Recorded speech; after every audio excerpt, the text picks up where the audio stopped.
budgets and financial reports can be confusing. All these lines and dollar amounts. But rightly understood, that data tells a story about the priorities and commitments of the church. This narrative is our attempt to tell a story.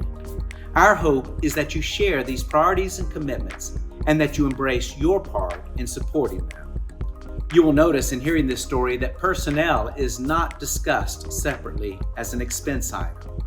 Much of the programs and ministry of the church flow through church staff, so most of the expense of paying staff is the expense of programming. I think you'll hear what I mean as you hear what we have to tell you. Let's begin with the financial commitment our church makes in helping others. Most of Second Presbyterian's mission spending is local.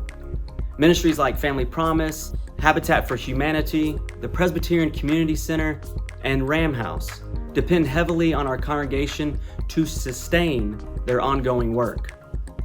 Recognizing transformation needs to happen not only in minds and hearts, but also communities. Second Presbyterian is heavily invested in programs and ministries that transform communities.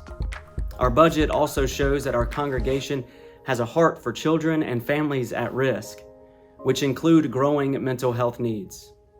Nationally, Second Presbyterian and its staff are committed to nurturing future leaders of the church. We support teaching and nurturing institutions like Union Presbyterian Seminary and Montreat and Massanetta Springs Conference Centers. We also host the Trent Symposium for newly ordained ministers here in our facilities, which has been praised and celebrated by participants and the churches they serve.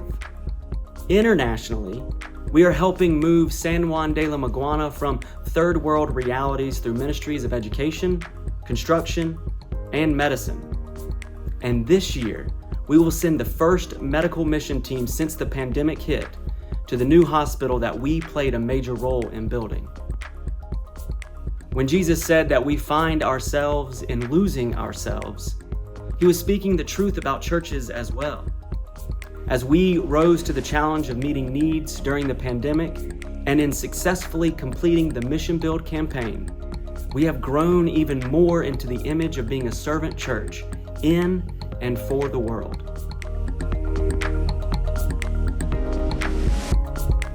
Worship is the beating heart of our congregational life.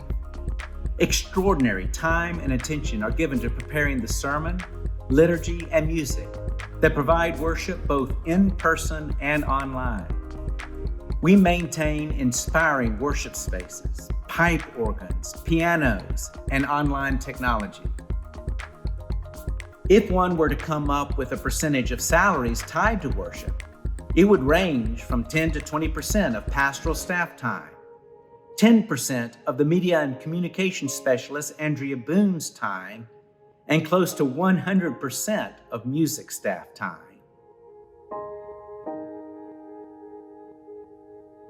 Second Presbyterian provides theologically and biblically grounded opportunities for learning and spiritual growth for all ages. Our highly regarded faith-based preschool provides wonderful nurture and education through play.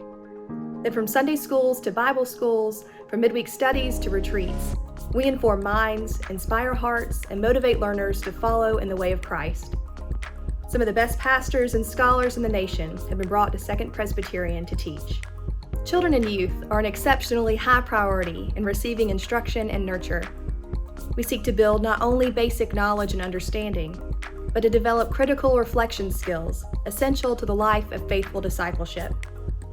Seen in this way, Christian education becomes a prophetic activity, allowing us to faithfully address and understand issues like racism, climate change, and systemic poverty.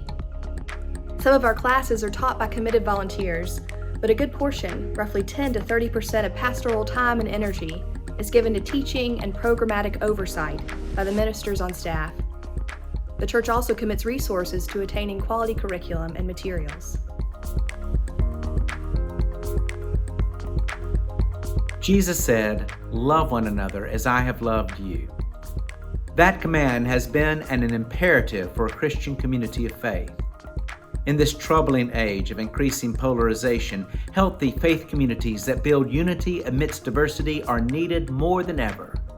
Through the fun of fellowship and the compassion of visitation and receptions, the church builds bonds of loyalty and love among its members. Our healthy life together becomes its own witness to the larger world. A portion of every minister's time, and 100% of Nancy Gray's time as part-time parish associate, is spent in congregational care and congregational life. Meredith Kaliba, the pastor's assistant, is responsible for tracking concerns within the larger church family. The church subsidizes meals and receptions, and materials are provided for those who are hurting, particularly the grieving.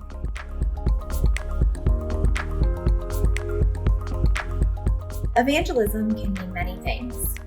At Second Presbyterian Church, evangelism is simply bearing witness to the good news of Jesus Christ and drawing in those looking to explore faith and find a church home. As the engagement coordinator, I oversee the ministries of hospitality and lead the welcoming committee in extending the right hand of Christian fellowship to members and seekers alike. Hospitality is also shown through the work of our staff members, like John Brady Anderson, who is often the first person to greet those who walk through the doors on Sunday mornings, and Andrea Boone, who produces media and publications that tell the story of our church. The administrative staff work behind the scenes, and yet we're easily available. Here at Second Presbyterian, the administration is at the service of the church's life and witness. I serve as our church administrator, along with Stacy Moore, our church secretary, and Lindsay Briefman, our financial secretary. Our team works tirelessly to make sure the business operations of the church are well managed and run smoothly. Supplies are also an important component of the budget. For example, the church has an enormous need for copiers, paper, postage, phones, computers, and of course, snacks. The programs and ministries of Second take place within the beautiful facilities that are maintained and kept clean by our staff. We have 2 custodians, Mike Nestor and Phil Johnson, and John Tarda serves as our maintenance man. The cost of maintaining our facilities is increasingly subsidized by an endowed fund, so that more and more of our annual congregational giving can go to the programming and outreach of the church. A green team is also at work, helping to further limit the impact of Second made on the environment. We proclaim the good news of Jesus Christ, anticipating that the community will respond with generosity and commitment to Christ's cause. Financial generosity is, in itself, an expression of one's own core values.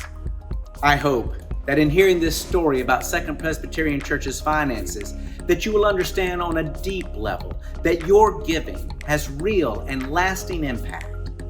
You are supporting a true flesh and blood ministry that builds a community of faith and makes a witness to God's glory and grace.